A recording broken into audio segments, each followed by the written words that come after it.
Patrick CC. The sad decay of a rap legend, Nicki Minaj's downfall. See what he cooked on, man. There is no debate. Nicki Minaj is a living legend in rap. She has over 100 million records sold, 23 top 10 Billboard Hot 100 singles, 3 #1 singles, 3 #1 albums, 148 Billboard Hot 1 entries, making her the #5 of all time, 9 American Music Awards, 12 BET Awards, 8 MTV Video Music Awards, 4 Billboard Music Awards, 4 People's Choice Awards, 10 Grammy nominations. Do I really need to keep going because her list of accolades is long? If Nicki Minaj quietly bowed out of the spotlight, we would all hold her in high regard as one of the most dominant and well-respected female artists of all time. But she ruined that. Her continuous self-sabotage, close associations with predators, and patterns of embarrassing behavior has led to even her most diehard fans questioning the rapper's legacy. Once we dive in that whole beef she be on, boy, I don't support that for real. Cause like the people she beefing with or having an issue with, whatever, right? Imagine them making music together. That shit would bang, bro. Imagine Nicki Minaj and Cardi B on a song. You know how big that song would be, bro? Way bigger than what she did with what Cardi B did with Megan Thee Stallion. Now imagine Nicki and Megan. Imagine Nicki, Megan, and Cardi in one song. That shit would go bonkers, boy. They missing out on some good money. Let's keep it 100. Into her history, you will start to wonder if she is trying to destroy her reputation on purpose, because her words and actions will leave any sane person dumbfounded. But the true beginning of Nicki's decay started in 2017, when one rapper exposed her so badly that the tide began shifting against Minaj. For 7 years in a row, 2010 to 2016, Nicki won the BET Award for Best Female Hip Hop Artist. It's almost like she was the only female rapper. Obviously she wasn't, but to hip hop fans, it kind of felt like that. That's a fact. Nowadays, bro, this is a plethora of women artists. And shout out to them because they out here doing this for real, man. Obviously not as big and exposed and well known as Nicki Minaj, of course, but like there's a lot of women talent out here nowadays, and I'm with it, bro. You know what I'm saying? Now sure, over the years she had some beef with other female artists, like Lil' Kim, Mariah Carey, Iggy Azalea, and even Miley Cyrus. And now back to this that had a lot to say about me the other day in the press. Miley, what's good? But none of these feuds had any real negative impact on Nicki's career, especially when you compare them to Remy Ma, who was the first rapper to successfully break down Nicki Minaj. When Remy Ma was incarcerated in 2007, she left behind massive shoes in the female rap scene that Nicki arguably filled. Minaj cemented her name in rap history throughout the next couple of years, being dubbed the Queen of Rap, among other illustrious titles. When Remy was released from prison in 2014, the female rap scene had changed drastically.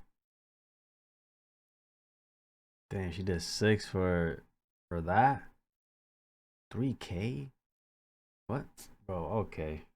Alright, you going crazy over 3K? Like, that's pocket change, bruh. Even in 2014, that's pocket change. I'm sure she had way more than that. Or she could have gotten way more than 3K. That's crazy. She was I didn't know that. near as relevant. I knew she was locked up, but not for like I didn't know exactly what it was. Of music listeners, but Remy still gave Minaj her props. What I can say is that she's a wonderful woman, and she's on the same page with me. Like that, there's no need to try to tear somebody down. I can say what I said. You know, I let her know that I'm super proud of her. Despite her being cordial, Remy likely felt hungry to take back the Queen of Hip Hop crown. And what's a better way to show that she is a more skilled rapper than Nicki than remixing her songs?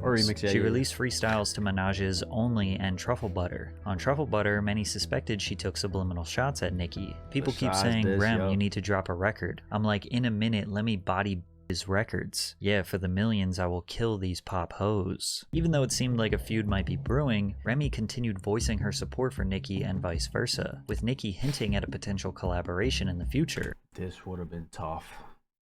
This would have been fucking tough, bro. I'm telling y'all, there's the unnecessary beef going on in the game, bro. Y'all missing out on some fucking bags, man. No cap.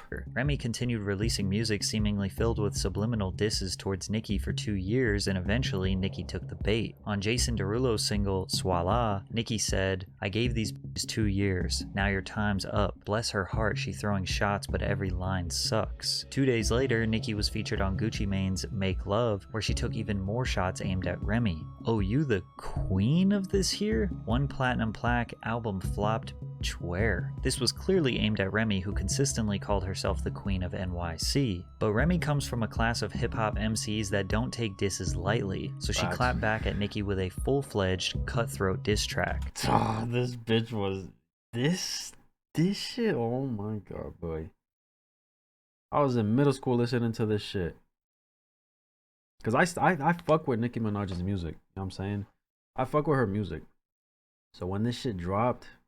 Boy, I was like, a diss on Nicki, let me hear this shit. And I'm pretty sure this was one of the songs that I first heard of Remy Ma. I'm not gonna lie.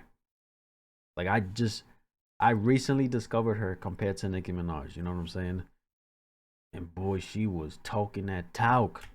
Sheether was Remy's 2017 remix of Nas's diss track on Jay-Z titled Ether, which is widely regarded as one of the most iconic hip-hop diss tracks of all time. Like Nas, Remy delivered a barrage of scathing insults and criticisms aimed at Nicki, attacking everything from her appearance to her credibility as an artist. She claims that Nicki had sex with Lil Wayne, Drake, Trey Songz, Ebro, Gucci Mane. She claims that Nicki's butt implants popped, which led to a downfall in her and Meek Mill's relationship. She also said that Nicki was influencing girls to get BBL surgeries, which have resulted in numerous deaths while under the knife. She claimed that Nicki uses ghostwriters and even hard drugs. She also criticized Nicki about her support for her brother, who is a convicted pedophile. At this point in her career, Nicki seemed invincible, and she had never been directly attacked at this magnitude by another female rapper. People patiently awaited to hear Nicki's response, with many thinking it would be one of the greatest diss tracks of all time, but she choked and barely responded. Trying to act unimpressed by the response, Nicki took to Instagram and then we got her in 2024 responding to Megan Thee Stallion. You know what I'm saying? Hey man, I don't know, you feel me? To each their own, but like if I was in her shoes, I would have definitely responded to Remy Ma, bro. Not Megan, you know? I don't know. And posted a now deleted screenshot of an article referencing Fat Joe and Remy Ma's album opening week sales, which is the stereotypical response for a more popular rapper to brag about sales numbers while avoiding the serious accusations. She also posted audio of Beyonce referencing her as a rap queen. "I met this girl named Nicki, I guess you could say she was the rap queen." Remy then appeared on the Wendy Williams show, where she discussed why she dissed Nicki in the first place. She dressed in all black, implying that her outfit was funeral attire for Nicki. It took Minaj 2 weeks to respond with a record called No Frauds, where she accused Remy of getting plastic surgery, using ghostwriters, and a plethora of the exact same things that Remy accused Nicki of doing. Her response was basically, "I know you are, but what am I?" Despite Nicki's cult-like fanbase supporting her, the industry essentially declared Remy the winner, as she dethroned Nicki's 7-year run as the best female hip-hop artist at the 2017 BET Awards. Y'all got fat while we starved. Shots in your pads in your bras. Y'all some liars. It ain't no facts in your song. And yeah, that crown is coming back to the Bronx. Nicki Minaj. Damn, she talking her shit, boy. Nah, that's wild, dog. Oh man. Hey, bro. They missing on some money. That's all I gotta say for real, bro. And support too. Minaj hasn't won this award ever since. Those who saw Minaj as the epitome of female rap just witnessed her get embarrassed and disrespected. She failed to address the onslaught of Remy's attacks and just continued to flex her wealth and sales numbers. Many thought because Nicki avoided the allegations, they must be true. But it's possible that this beef was just strictly entertainment and Nicki tucked her tail and took the L because she knew she was the weaker MC. Wait a minute. That reminds me. I feel like I've seen them chopping it up, and Nicki Minaj was giving Remy Ma her flowers.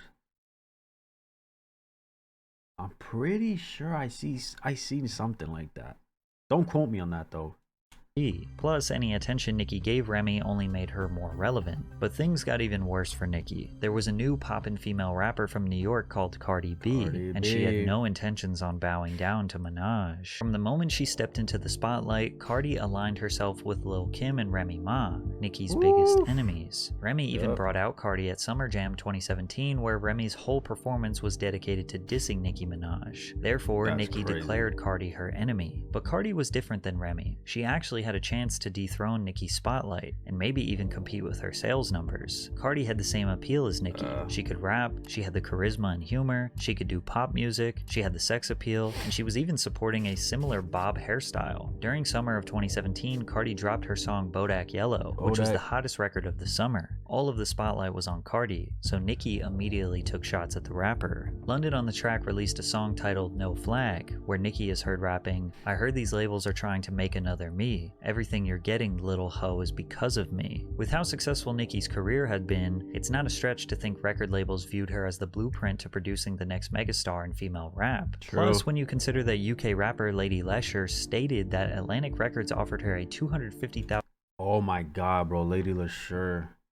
She fire too, bro. I have a handful of reactions on her, bro, on my channel. I haven't heard anything from her in a while, though. Maybe like 2 years. Hold on. Been laying down bars straight from UK. Let me see. Deny 250K to damn. 250K to throw a diss, bro. And Remy Ma's doing it out here damn near for free. Sheesh. What?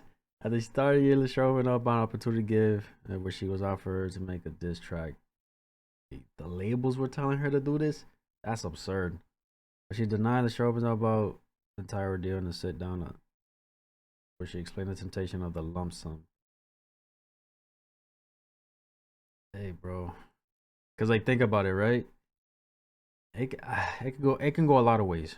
I'm gonna just theorize right now and give my opinions.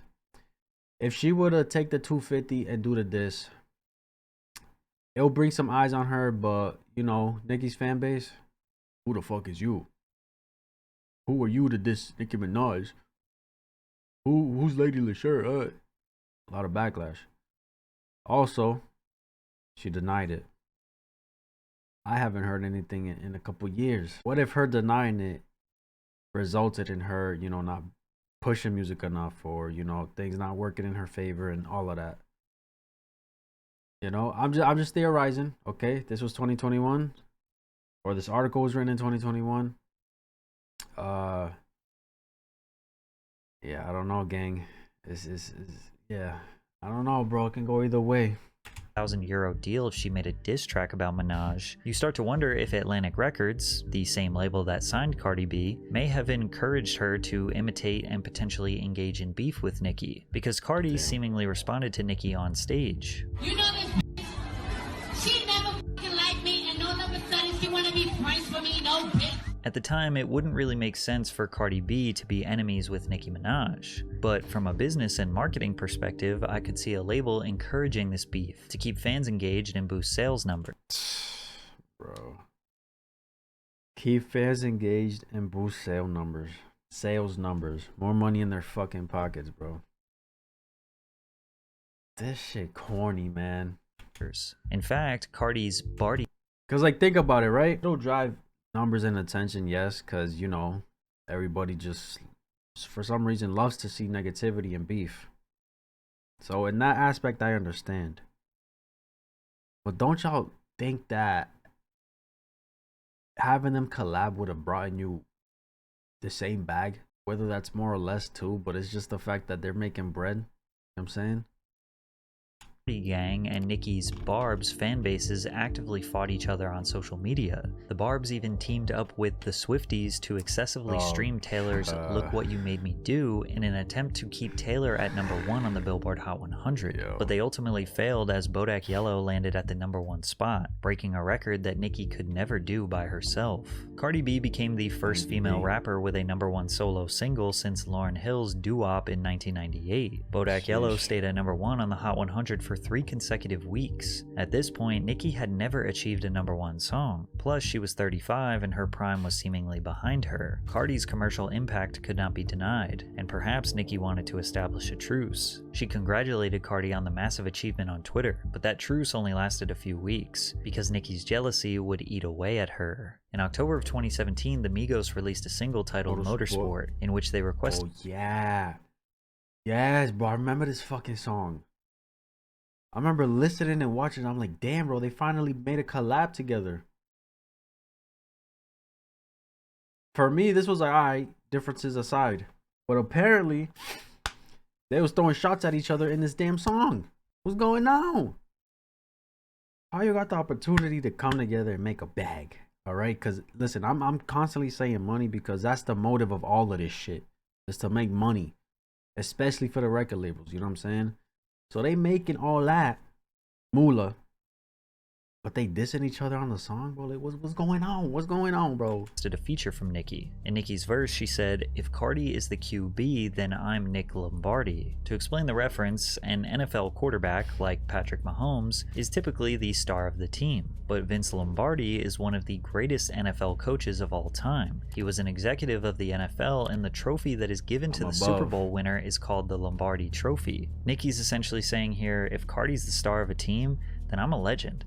I'm the damn trophy that you work your whole life to achieve. However, once Nicki found out that Cardi was going to be on the song, she changed the lyric to, "If Quavo is the QB, then I'm Nick Lombardi," which doesn't really make sense, nor does it rhyme. Despite this, Cardi insisted that there was no beef between the two. I just feel like it's really internet made fans and people, they really want to see that happen because it's really entertaining. To see people beef is entertaining. But the beef would be confirmed to be true when the two got into a physical altercation a few months later. At Harper's Bazaar's Icons party during New York Fashion Week, multiple videos of the two fighting quickly circulated online, with one even showing Cardi attempting to throw a shoe at Nicki. In one of the videos, Cardi can be heard making some damning threats.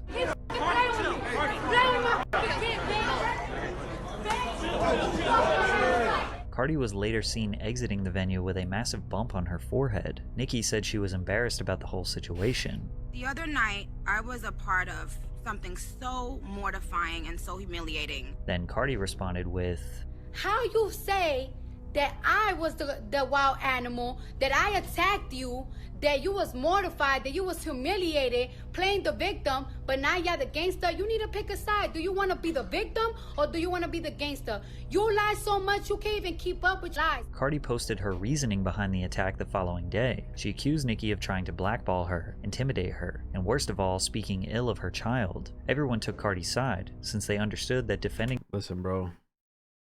If you got beef with somebody, keep it between y'all, okay? Not that I'm encouraging any beef, because I find that corny and just waste of time and stupid, but keep it between y'all.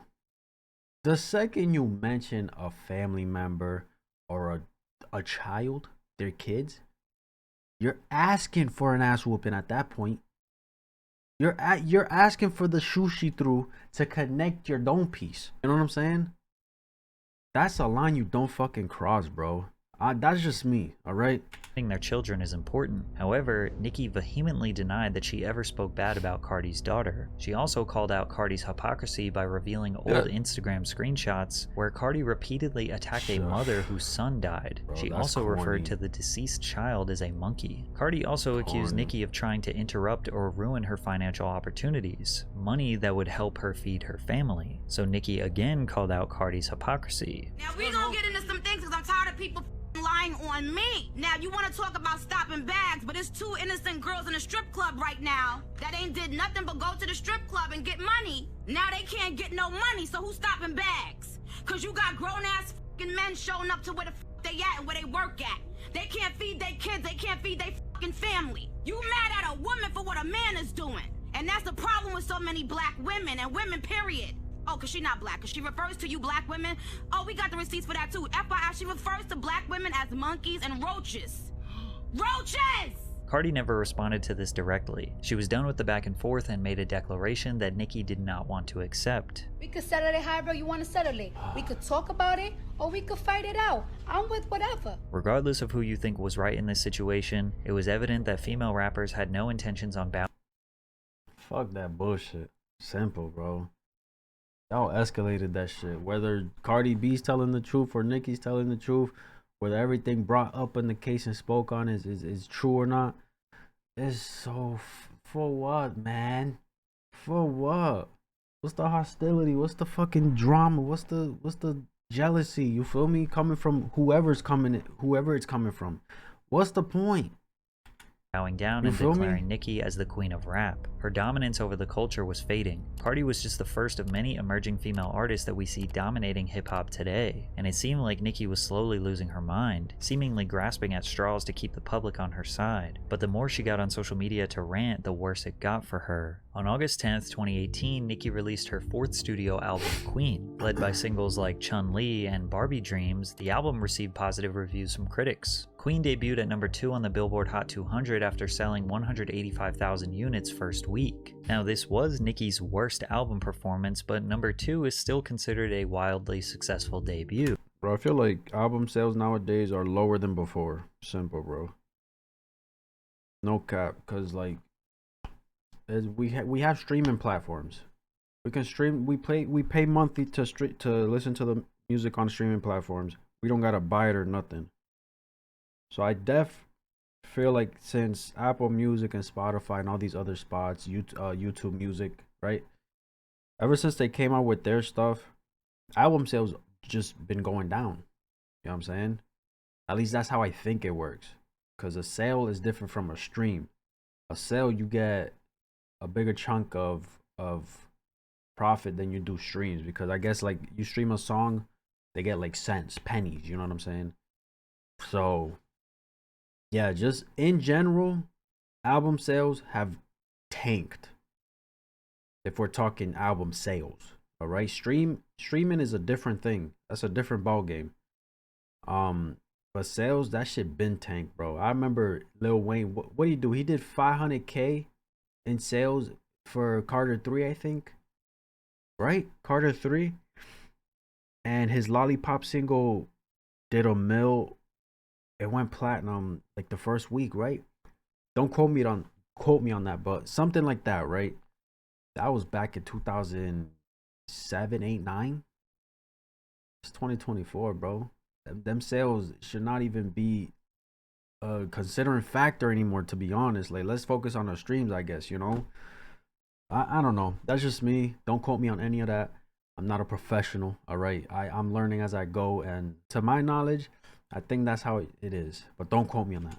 She just released at a competitive time. Travis Scott's Astroworld dropped the week before, which was the single most anticipated album of 2018, and he delivered as it was a great project. Astroworld remained at number 1 for a second week in a row with 205,000 sales. With the Cardi B beef still fresh, Cardi fans had even more ammo since her debut album reached number 1 just a few months earlier. On top of that, Cardi outsold Nicki. Nicki being number 2 was further proof to her detractors that she is not the dominant force she once was, so she started blaming everyone but herself for the album not reaching number 1. She tweeted, "Spotify put Drake's face on every playlist but told me they'd have to teach me a lesson for playing my music 10 minutes early on Queen Radio. Even though they've been giving away my music for free for years and I'm one of the top Spotify artists of all time." Nicki also blamed her label for not standing up for her because they feared Spotify would retaliate and not promote her friend and frequent collaborator Ariana Grande's album Sweetener that released around the same time. Spotify eventually addressed Nicki's claims, denying all allegations of mistreatment. Spotify supported Nicki Minaj with a Times Square billboard, a host of the largest playlists, New Music Friday, and the New Music Release Shelf. It's like, bro, it's like, you know what this reminds me of or sounds like? You telling somebody no. You can tell that person, yes, I got you. Yes, I'll buy you that. Yes, I'll do this for you. But the second you say no, it's the end of the world, bro. You're a bad person. You're a piece of shit. You're getting left in the dust. They end up leaving you, breaking up with you, stop talking to you, all that extra shit. That's what it sounds like, bro. It's like, and like I don't know, like a child, right? Like a child not getting the toy they want at the store, bro. So they're whining in the car on the way home, and you know, that's the vibe it's giving off right now, bro. A representative for Spotify told Business Insider her song Bed actually saw an increase based on the promotions put behind the campaign. Crazy. The company continues to be big fans of Nicki. After Spotify proved her wrong, Nicki could no longer blame them, so she shifted her anger towards Travis himself. "I put my blood, sweat, and tears in writing a dope album only for Travis Scott to have Kylie Jenner post a tour pass telling people to come see her and Stormi. I'm actually laughing." For context, Kylie Jenner promoted Travis Scott's online store to Instagram with the caption, "Me and Storm ready for tour," to which Nicki claims that Travis sold 50,000 album units because of Kylie's promotion. All purchases of his t-shirts, hoodies, So, it's extra sales. So, what, bro? Why? I don't know. You're well respected in the industry. Everybody's still, a lot of people still think you're the queen of rap. Why couldn't you just hit them up? Oh, can you promote? You feel me? Show love, woo, woo, woo. Post it. Whoa, hello, damn. How you doing, gang? You feel me? Why couldn't you do that? Cause I've seen artists post other people's projects or songs. They'll screenshot it, put it on IG story, tag the artist, and they'll either that or they'll say some extra shit like, "Oh, go bump this. This is fire." You feel me? Like, we see that I've seen it on IG. Okay, I don't know about y'all, but like, bro, and you're bigger than Travis Scott. You're way bigger than Travis Scott.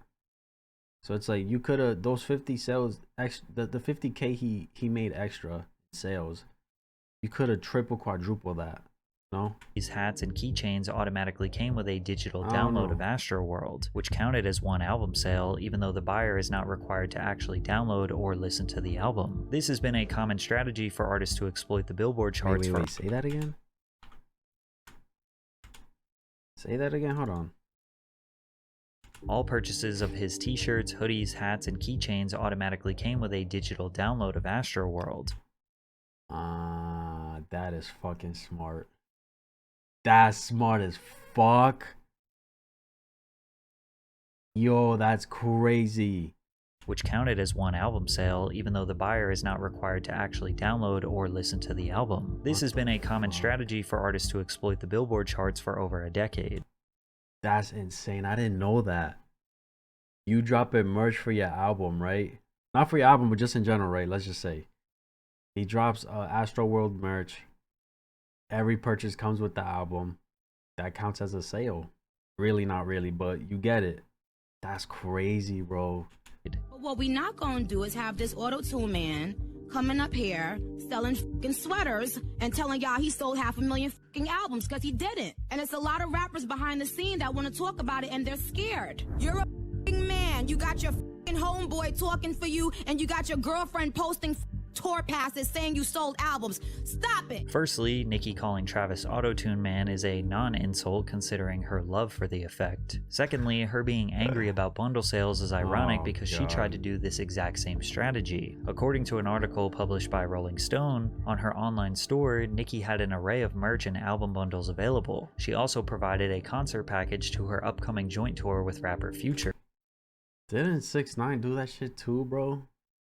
He like didn't he do that shit? Each time a fan purchased a concert package, they received free copies of her album, which substantially impacted the sales for Queen. Nicki also tried to boost her numbers after the album's official release by adding her previous release track Fifi to the album, which would count towards the album's total streaming numbers. But none of it worked. Nicki had no one else to blame. She had to just accept that people didn't want her album, her merch, or her tour as much as they wanted Travis's or Cardi B's. As if 2018 couldn't get any crazier for Nicki, the public found out about her boyfriend's dark past, which changed her reputation forever. Nicki began to publicly post about her boyfriend Kenneth Petty after a few months of dating, with sources close to Minaj claiming that they were already considered getting married and having babies. But Nicki's fans weren't so supportive of Kenneth, as he is a convicted offender stemming back to the 90s. Kenneth initially pleaded not guilty to all charges. However, during a hearing on April 5, 1995, Petty withdrew his not guilty plea and instead pleaded guilty to the charge of attempted. He was sentenced to 18 to 54 months in prison, but served nearly 4 years before his release in January of 1999. If Kenneth is considered a Tier 2 or Tier 3 offender, he must remain on the sex offender registry for at least 20 years, as well as report his current address to the Department of Justice every 6 months, which is why in July of 2022, Petty was sentenced in Los Angeles to probation and home detention for failing to register as a offender. Kenneth was also ordered to pay a $55,000 fine as a part of Yo. One thing can throw your life away damn near, bro. One thing, one decision, one choice, and you're fucked for life. What the fuck? of his sentence of 3 years probation and 1 year of home detention, according to the US Attorney's Office. But it gets even worse. Since the public became so invested in Nicki's relationship, media outlets began reporting on the 26-year-old trial, which led to Petty's victim, Jennifer Hugh, having to relive this horrific time of her life. She even claimed that the associates of Minaj and Petty spent months in 2020 her and offered her hundreds of thousands of dollars to basically say that the attempted never happened. Jennifer alleged that a man named Barry, who was close to her brother, reached out to offer his help. Barry got Jennifer on the phone with Minaj, to which she claims that Minaj tried to help her. She also quoted Nicki saying, "Listen, I just need you to know, woman to woman, this really happened." Jennifer was confused. Why would Nicki Minaj want to help her husband's victim? Well, if Jennifer were to say that the 1995 case was a lie, then Nicki's reputation to the public might be saved. Barry allegedly parked in a car outside her house. Jennifer said he offered her $20,000 in cash if she agreed to sign a letter he'd typed that stated she lied about her assault. All this extra shit when you already did the time, bro. You did the time and you've been registered for years already. What's having her say it was a lie gonna do anything? More so for you, but also for her, bro. Because if she lies, if she does that and says she lies, isn't she gonna get in trouble for it? Can't they find her? You know what I'm saying? But if she does say that she lied and nothing happens, she just hit the easiest lick on y'all. 20K. Or anything else she throws on the table that will make her decide to say that it was a lie. You know what I'm saying? Does it clear his record? I don't know, but at the end of the day, all this shit is on the internet. You feel me? So it's like, you're screwed, bro. So like what's, you know? There's really no point. Jennifer refused any and all offers of financial compensation to change her story. Jennifer became even more fearful when she received a call from her brother asking if she was okay. He told her that their cousin had called him again, and that this time he sounded terrified, telling them that they knew where she lived. Jennifer moved and changed her phone number as she feared for her safety. She did not know who was looking for her, but she did not want to take any chances. She ended up moving 3 times over the course of a couple years. She believes that she was being intimidated, stalked. Also, she could change her story and clear Petty's name to the public. But she stayed strong and refused to give in. She actually ended up suing the Pettys for $20 million for her claims she endured a relentless campaign of bribery, intimidation, harassment, and stalking. But then Petty accused Hugh of going out of her way to publicly shame him. Jennifer even went as far as releasing never-before-seen photos from 1994 with bruises on her neck and body after the assault. Jennifer said, "When I was 16, nobody believed me, and now it feels the same. It feels like I'm fighting for my character." Petty and Minaj's legal teams denied all accusations and are more than ready to defend themselves in court. Since Minaj hasn't directly responded to these allegations, it's impossible to say she is guilty of bribery and intimidation. Not responding is probably the smartest thing Nicki has ever done. But even if the truth comes out that she never intimidated this woman, fans still wonder why out of all people Nicki chose to be with, she landed on Kenneth Petty.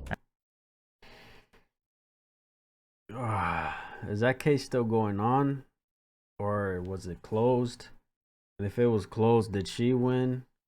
Did she get the 20 mil? Or did the other side walk free? I don't know. I don't know, bro. That's crazy, though.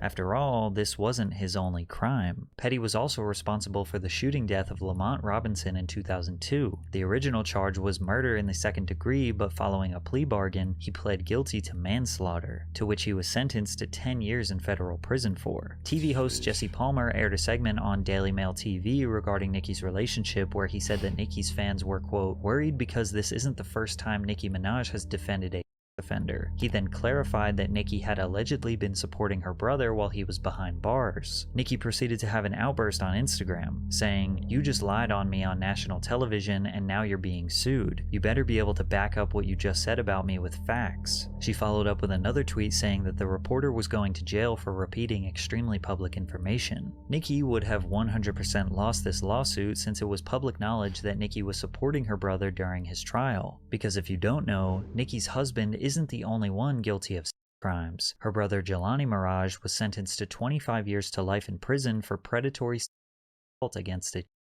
Authorities arrested Jelani in connection with the case in December of 2015 after he was accused of repeatedly R-wording his stepdaughter, beginning when she was just 11 years old. According to Gossip, Jelani was an employee for Nicki at the time. While in custody, he suffered from an unknown medical condition that required him to be arranged at Nassau University Medical Center. According to the New York Post, Nicki Minaj promptly paid her brother's $100,000 bail, using 2 of her houses in Baldwin, Long Island as collateral. According to a source close to Nicki, she was prepared to do anything for her brother. Nicki was willing to give up any asset to ensure she had enough money to protect her brother. A grand jury in New York's Nassau County indicted Jelani Mirage on felony assault against a child in April of 2016. He was also indicted on 2 felony counts of conduct against a child and endangering the welfare of a child.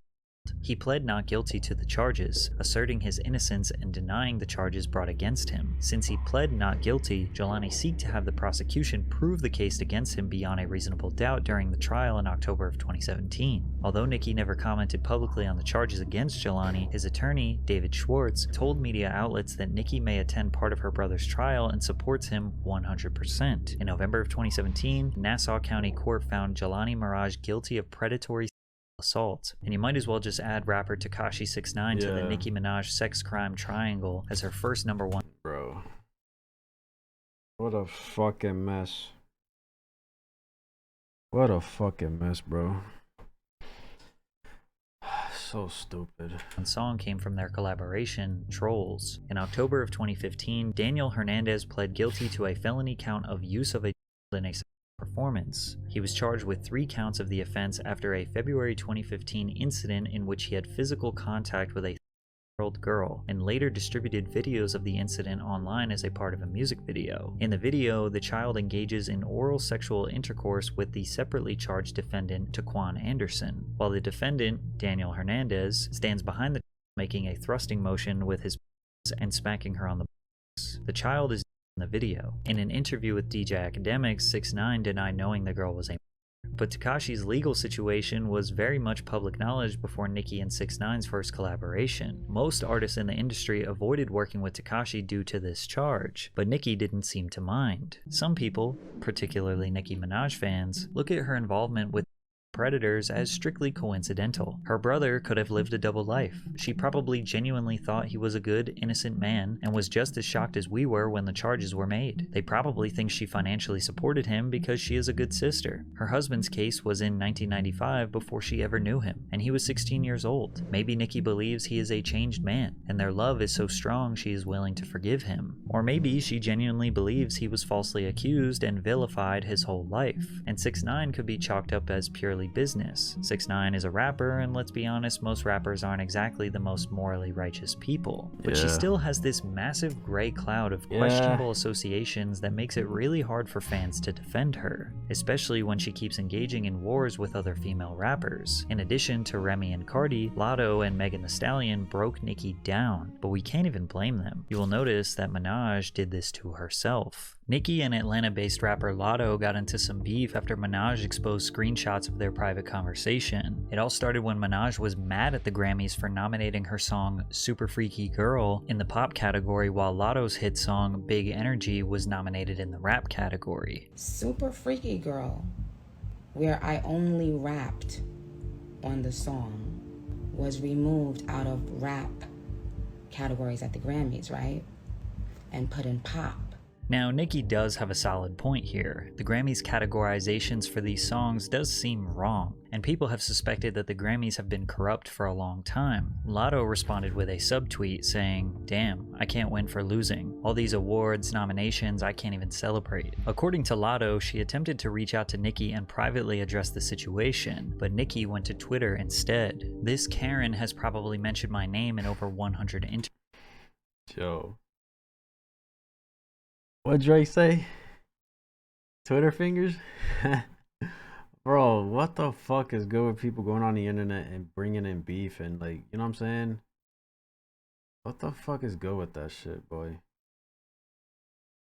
Interviews. She said she waited in line for Pink Friday with her Barbie chain on, bangs, pink hair, but today, Scratch Off decides to be silent. Rather than speak up for the black woman she called her biggest inspiration. The two then continued their back and forth on Twitter. Lotto said, "Super freaky grandma is married and related to effing.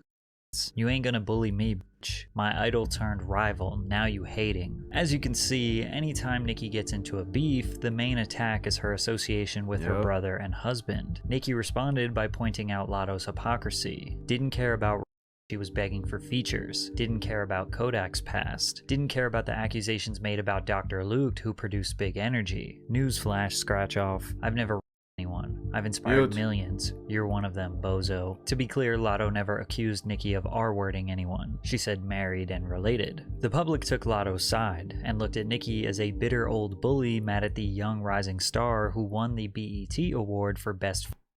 You'd think, right? You'd think that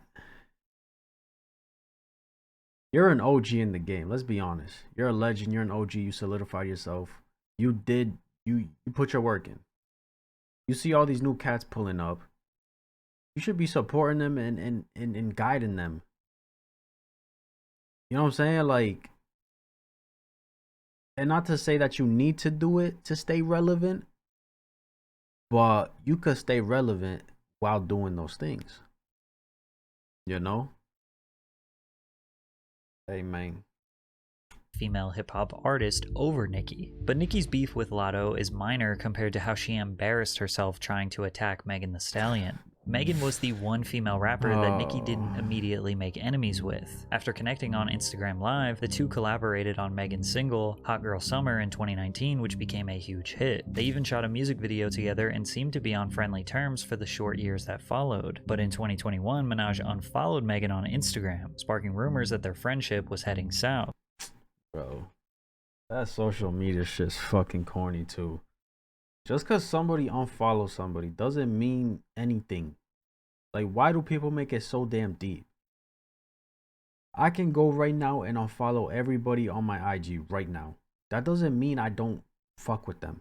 It doesn't mean I have beef with them. Like, bro, it's literally not that deep when it comes to social media, bro. The shit is fake. It's not important.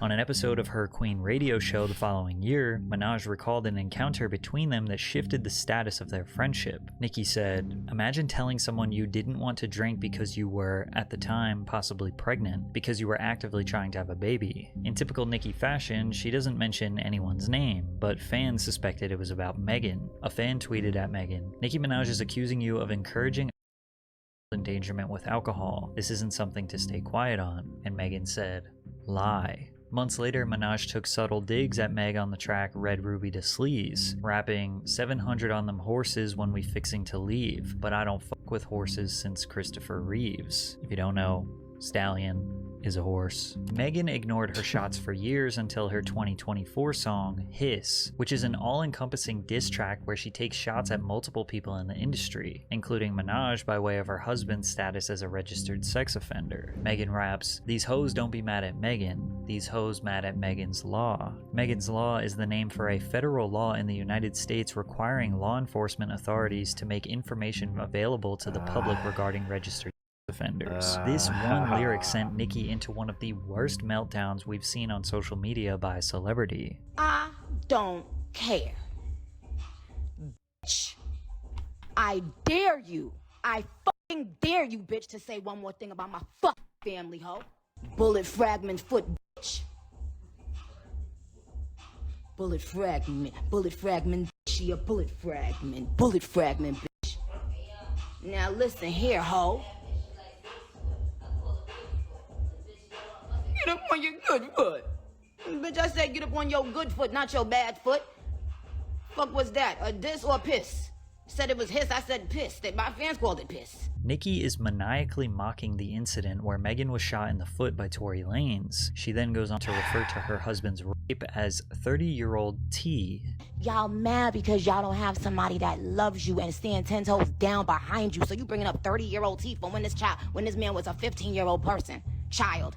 You bringing up 30-year-old T because no man has ever and will ever fucking love you. And lying on your dead mother, on your dead mama, on your dead, you know, lied on a dead mama, lied on a dead mama, lied on a dead mama, lied on your, I said, lied on a sexy red, she done lied, she lied and she cried, and she lied and she cried, she said she lied and she cried, and she lied and she cried, and then she lied and she cried, and she lied and she cried, cause she got blogs all up her stupid doofy self ass, every press, I said no well, I don't give up, Nicki, aged 41 years old, repeatedly mocks Megan's mother who died of brain cancer, while claiming that this is her alter ego. Alter ego? Fuck that alter ego shit. You know what the fuck you're saying and doing, bruh. Yo, that family you crossing lines. You been crossing lines with that family shit, bro.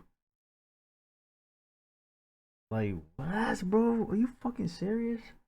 Roman speaking. Every one of y'all, bloggers, YouTubers, all of y'all. Let me tell y'all something. What my pen don't catch, the universe will. Ask about my prophecies. She didn't drag Megan, she embarrassed herself. This is literally the same feeling as when you have to sit next to a on a bus. Hey, this is what narcissistic rage looks like. Nicki then took to Twitter to continue expressing her rage. Megan's Law. For a free beat, you could hit Megan raw. Minaj also did what she does best and bragged about her success, listing several accolades while comparing their respective careers. She even accused Megan of winning fraudulent awards, seemingly referring to her 3 Grammys, of which Minaj has none, and repeatedly described her as a flop who uses ghostwriters. In the midst of the outburst, this was recent, okay? Ghostwriters. Everybody uses it. Why are we still surprised that and acting like ghostwriters is a bad thing, bro? When Meek Mill brought it to the world's attention that Drake was using ghostwriters, everybody went crazy. Nowadays, bro, everybody is using ghostwriters. You know what I'm saying? TMZ reported that several barbs leaked the location of the burial site of Megan's mother on social media. As a result, the cemetery notified local authorities and increased the number of security personnel at their facility. She spent days berating Megan on social media, during which she repeatedly mentioned her mother. Nicki also liked hundreds of tweets from fans talking negatively about Megan, many of which mocked her for the shooting. Nicki ultimately released a diss track titled Bigfoot, where she taunts Megan over her deceased mother, her appearance, and her sexual history, including her relationship with ex-boyfriend Pardison Fontaine. And the last 2 minutes of this song is a creepy monologue that sounds like a mental breakdown. Ho, the things that you've lied about, even pertaining to your mom, you don't want them out, okay? Megan laughing herself to sleep with this. The producers really saw her having a manic episode and hit record. Nicki, girl, they only asked you to stop covering up predators. Megan has yet to respond to Nicki's diss track. She doesn't need to, bro. She doesn't need to, and I hope she doesn't, bro. Fuck all this shit. Y'all need to focus on yourselves, bro. Man, I find beef so corny, bro. It's so corny. She seems to be unbothered while she continues to promote Hiss. Hiss was met with widespread critical acclaim and debuted at #1 on the Billboard Hot 100, making it her 3rd #1 single as an artist. Due to the negative attention placed on Nicki following her heated rivalry with Megan, fans began digging into her past and found a questionable old song. The 2009 Lil Twist track, Old Enough, featuring Nicki Minaj, was released when Lil Twist was 16 years old. Nicki raps, "You might can get it, you might can hit it, but I gotta run. I know you young, but you know I like that young money. See, boy, I can be your little teacher. And if you ball, then meet me behind the bleachers. You gotta come hard trying to reach her, cause if we hit it, I might charge you for the feature. While someone can argue that it's just music, a creative outlet to innocently roleplay various situations, it's just another who was it? I think it was no, it wasn't Sonny. I think it was Patrick. When he was talking about I think he was talking about the P. Diddy or Meek Mill situation, something, right? I'm pretty sure it was Patrick. He did a video and there was lyrics to a song where I was pretty much saying, like, true or not, their lyrics, you feel me? I forgot who it was, bro. It was literally recent too, maybe like 2-3 weeks ago. But yeah, like he's saying, like you can easily say like that's just lyrics, it's just music, but you know, people gonna think otherwise, think it's deeper than that, think it's true. You know what I'm saying? And I'm not saying any of that to defend her and what she said in there. I'm just saying, like, motherfuckers be capping in their music, motherfuckers be saying anything in the music. Bullet point on the long list of Nicki's associations with sex crimes. And again, there is no debating that Nicki Minaj fundamentally changed the landscape for female rappers forever. She is a hip-hop legend, but all of this has put a damaging stain on her reputation, and I'm not really sure how she can get back in the good graces of fans. Yeah. Listen, bro, music-wise, I like her music, all right? Person-wise, I mean, the whole the stream she had with Kai, I was kind of expecting some clips on that, but in that point in time in the stream, she seemed cool, bro. You know, it's just, I don't know, man. I don't know. She's just throughout the years beefing with all these women in the industry. I mean, she has a song with her. God forbid, but I wouldn't be surprised if she starts beefing with Ice Spice now. You know, at some point in time, I don't know, but just, man, I really don't even know what to say for real, bro. The Cardi B and Nicki Minaj beef was and still is stupid and dumb, 100%. Auto-Tune Man is the funniest insult I've ever heard. I don't give a fuck how close I am with myself. I never take this side over my own niece. Isn't it? Yep, 100%, bro. Why does thumbnail have to be creepy? I mean, Patrick, bro. Ever since she started dating, her career hasn't been the same. Shout out to the person who said this is the same feeling I was having to sit next to on the bus. Literally, bro, it's like a kid having an episode because they didn't get the toy in the store, bro. Sad. It's so sad, bro. But let me know what you guys thought. That's my reaction. If y'all enjoyed this video, like, subscribe if you haven't. I'm out.